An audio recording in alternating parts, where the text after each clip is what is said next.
एक गांव में एक मेहनती किसान रामू रहता था। रामू के पास एक सुंदर गाय थी जिसका नाम गौरी था। गौरी रामू के जीवन का अहम हिस्सा थी। रामू हर रोज सुबह उठकर गौरी को चारा खिलाता, उसकी साफ सफाई करता और उसकी सेहत का ख्याल रखता। रामू और गौरी का रिश्ता इतना गहरा था कि वे एक दूसरे के बिना अधूरे थे। वे एक दूसरे के साथ समय बिताने में बहुत खुश रहते थे। एक दिन गांव में वार्षिक मेला लगा। रामू ने सोचा कि वह गौरी को मेले में ले जाएगा और उसे भी मेले की रौनक दिखाएगा। रामू ने गौरी को सजाया, उसके गले में सुंदर सा हार पहनाया और उसे मेले में ले गया। मेले में पहुंचकर रामू और गौरी ने बहुत सी रंग बिरंगी चीजों को देखा। बच्चों की हंसी, मिठाइयों की खुशबू और रंग बिरंगे कपड़े देखकर रामू और गौरी दोनों बहुत खुश हुए। मेले में एक गाय प्रतियोगिता हो रही थी, जिसमें सबसे सुंदर और स्वस्थ गाय को इनाम दिया जा रहा था। रामू ने सोचा कि वह भी गौरी को इस प्रतियोगिता में शामिल करेगा। उसने गौरी का अच्छे से ख्याल रखा और उसे प्रतियोगिता के लिए तैयार किया।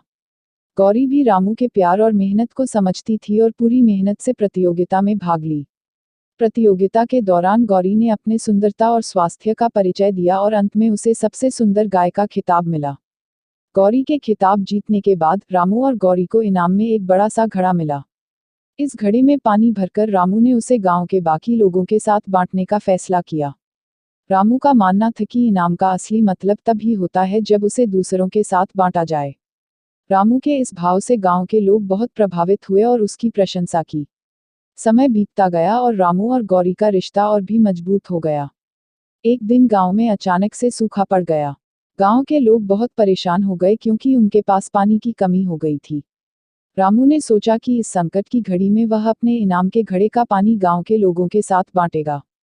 उसने घड़े का पानी सभी गांव वालों को दिया और सबकी प्यास बुझाई। रामू के इस नेक काम से गांव के लोग बहुत खुश हुए और उन्होंने रामू की बहुत प्रशंसा की। इस घटना के बाद गांव के लोग रामू को और भी मान सम्मान देने लगे। रामू की गौरी भी गांव के लोगों की प्रिय बन गई। गांव के लोग हर रोज गौरी को देखने आते और उसकी देखभाल करते। रामू का मानना था कि जब आप दूसरों की मदद करते हैं तो आपको भी खुशी मिलती है। उसकी इस सोच ने उसे और उसकी गौरी को गांव में और भी प्रिय बना दिया। एक दिन रामू के गांव में एक बड़ा त्योहार मनाया गया। रामू और गौरी ने मिलकर त्योहार की तैयारियां की। रामू ने गौरी के लिए एक नया हार खरीदा और उसे पहनाया। गांव के लोग त्योहार की खुशी में डूबे हुए थे और सभी ने मिलकर उत्सव मनाया। रामू और गौरी ने भी इस त्योहार का आनंद लिया और दोनों बहुत खुश थे।